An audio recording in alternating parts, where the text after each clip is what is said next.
If there is any book that you need to read before the year is out, it is this one, Atomic Habits. I'm sure you've heard of it. I'm sure you've seen it on your timeline. We read this a few months back in our book club.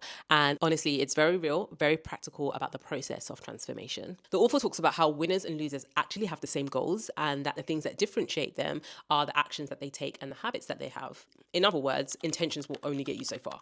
Your results come from your daily and your weekly habits. And so that is what you should be focusing on. I have spent this year focusing on developing really good habits.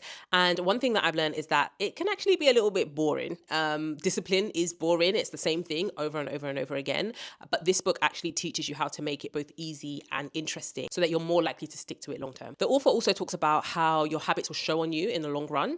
So if you show me a particular result, I could probably guess what habits it took to get you there. So that kind of told me that whether you're being intentional or not about your habits, we all have habits, whether they're good or bad. So yeah, all habits will bring forth fruit, and whether or not you will like that fruit is up to you. This book is also a great reminder that habits are a long-term investment. It is very easy to get discouraged when we're not seeing results immediately.